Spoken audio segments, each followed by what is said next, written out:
sense of taking care that nothing harms anyone, whereas, women are more nurturing in a different way. So something that I want to talk about is this idea, the concept that many of you may know, the double dividend, and that means that it's a business case for investing in women and girls. And back in 2007, UNICEF, which is a specialized agency of the United Nations that deals with youngsters, had a report that came out. It's about the double dividend. That's part of what it was called, the feminization of poverty, and how the majority of women are in poverty compared to men, and the reason why that is. And then we have other layers of women. When we talk about women who are single, women who are single mothers, women who are helping with caregiving of their disabled family members, their older family members, we have this layering and multiple discriminations or multiple biases against them, and how this affects them in their standard of living in many ways. But what we found is the research indicated, and there's tons and tons of research since 2007, that if you invest in women as opposed to men, investing in women in different ways, one, reduces poverty.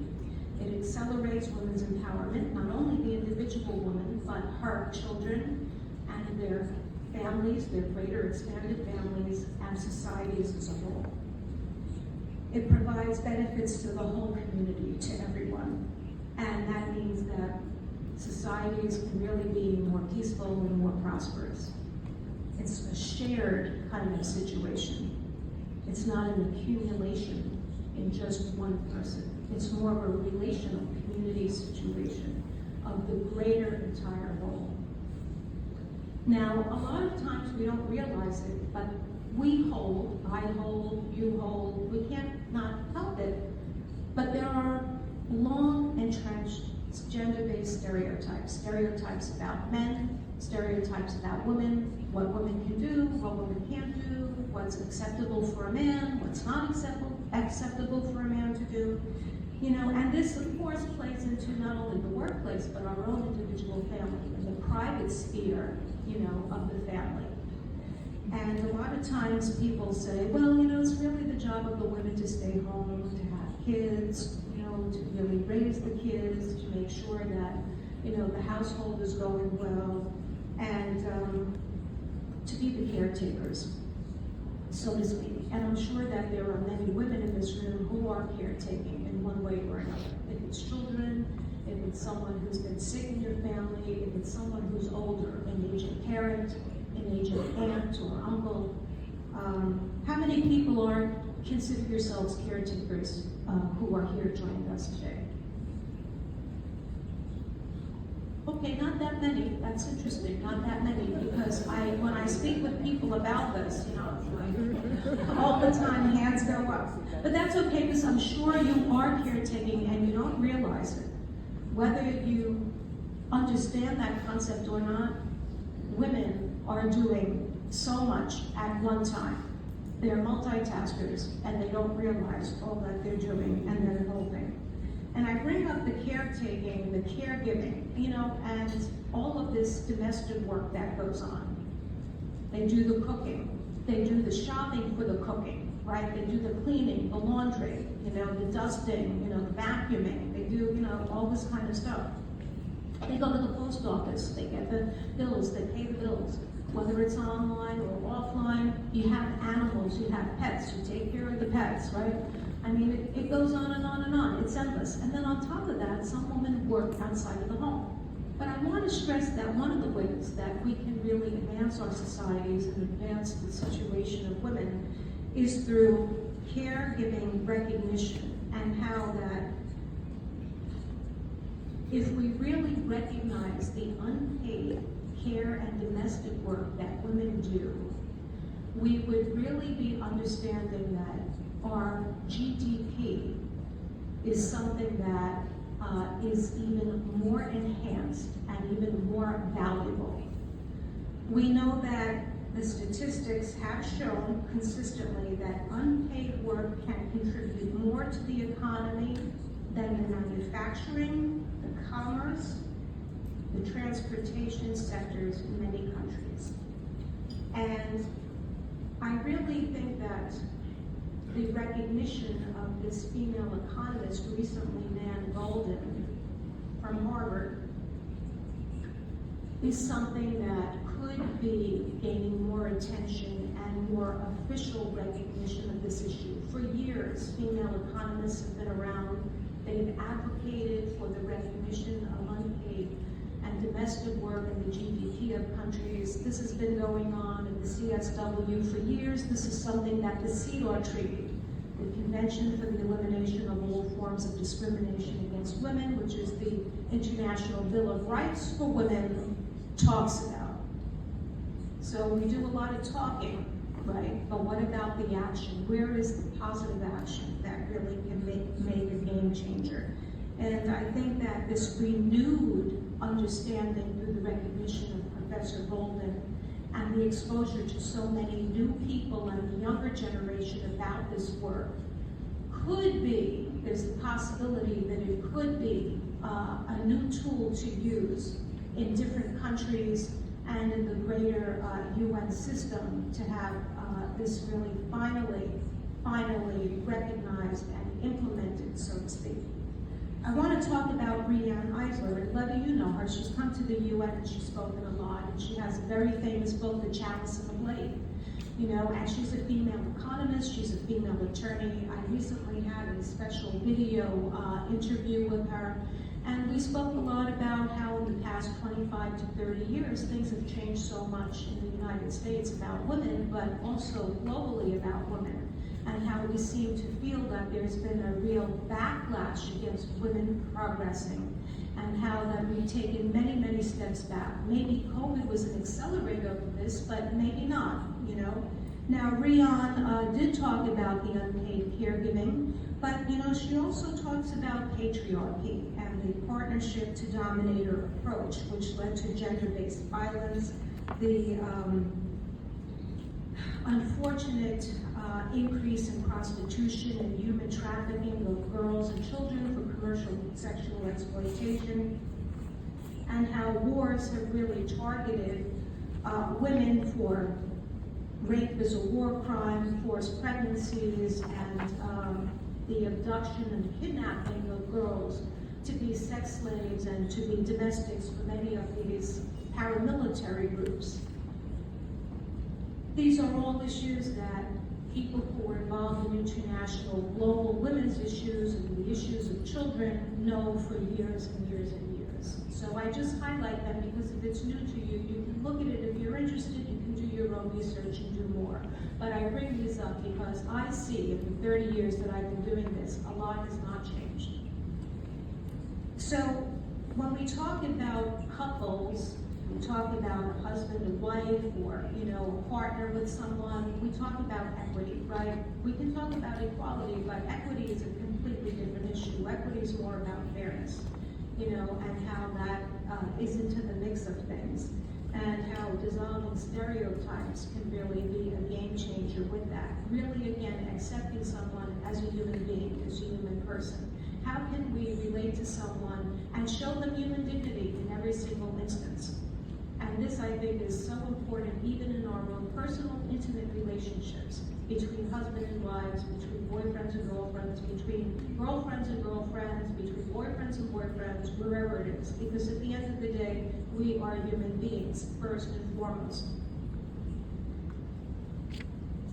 Now, I'd like to talk a little bit about the next section that I have. I alluded to the CEDAW Treaty and how important law is, and you heard from Levy how important law is to have from the international arena, but how it really is significant in one's own country, and how it's even further important in the local arena, how it trickles down in the municipal area, because this is where people live, right? They live in their different villages, they live in their different cities, and what are those regulations that govern their lives, right? Because at the end of the day, You know, if I'm in New York City and I'm driving, the speed limit is 25 miles per hour, and I'm going, let's say, 50 miles per hour, that regulation, because I live in New York City, I'm bound by it, right? So it's really important, as Levy said, that we localize, that we get these domestic laws, we bring them down to that we get these international laws, we bring them down to the domestic level, but then we bring them further down to the municipal, to the local level, because this is where we live. This is how we can empower ourselves. And this is why so many of these gender equality commissions at the local level is so important.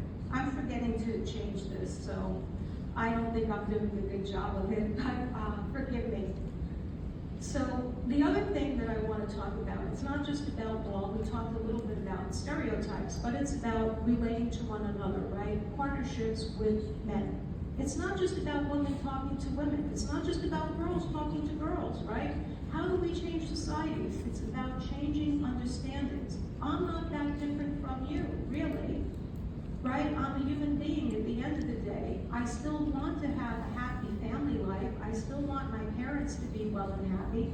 You know, I still want everything to be going smoothly. I want people to have good health. I want them to be able to buy a laptop if they need that in order to do their job or to go to school and do the right kind of coursework that they have. You know, it's simple. I don't think that it's really that complicated. I think that sometimes we make things more complicated than they need to be. What do we do in life? What is our day-to-day living, right? Because that's where most of us are. Not everybody's out there on the global stage. Not everybody is a minister. Not everybody is there being an international lecturer. Not everybody is there being an international jurist or a trial attorney going out getting those highlighted media attentions about these kinds of cases, right? Not everybody should be. We need people in all areas to succeed in society. Society needs everyone. People need to figure out, what am I good at? What do I like? How can I contribute? How can I be of value that makes sense to everybody, but also to myself too? Everybody has a special gift and a talent. At some point in a life, a woman experiences gender-based discrimination or gender-based violence. And I was at a conference just the other day, and a woman said, oh, I thought that we achieved gender equality, you know, and that we were equal, and I really didn't feel that I faced any kind of problem at all. And then all of a sudden, I went into this area. She became a professional umpire, and that's when she really felt this change, this obstacle to going further in her career. She felt all these barriers, and she felt this anger from some men. Why do you want to do that? This is a male-dominated field. And she said, wow, for the first time in my life, I experienced this, and I said, oh my goodness, there really is a difference in society between men and women. So sometimes we don't realize what's going on, and it takes a particular situation for us to be conscious about it, and then for us to have an awareness that changes everything. And then she dedicated her life. She started different foundations and projects and programs, you know, that really, I mean, it's just extraordinary. She's been a public figure. When you're a public figure, you don't have to do things like that. But for her to give back to society, she's passionate about really creating more equal, inclusive, and better harmonious societies. So let's see where I am. So again, in the news, we have Narges Mohammadi, who won the Nobel Prize for her fight against oppression of women in Iran to promote human rights and freedom for all, not just women, but for all. And then she emphasized the situation of women. Now, I'm not trying to shine a bad report card on Iran. I'm trying to show that in societies all over the world, we have extreme circumstances where women are not treated humanely. They're not treated like a human being, and there's no human dignity. We have in Afghanistan, I'll bring up another example, where since the Taliban took over, women and girls Because a lot of times it's about girls and lack of education, and it's about girls and gender-based violence, and it's about girls not getting medical treatment that they need, who are excluded from society. And the term that's being used is gender apartheid. This is in the international arena, what's being called is gender apartheid. So, gender-based violence takes many forms. Many of us know it. If it's not getting a promotion in the workplace, if it's getting denied the kind of medical leave that someone needs, if it's something that we don't get the kind of assignments that men do. I think that we all know in the private sphere in our own life that domestic violence or intimate partner violence is something that is recognized around the world as the most common form of violence against women. We did a report, a study from the SG, the Secretary General at the time in 2006, that showed that violence against women around the world was the domestic violence, the #1 form of violence that they experienced. So let's see. There's a Unite campaign to have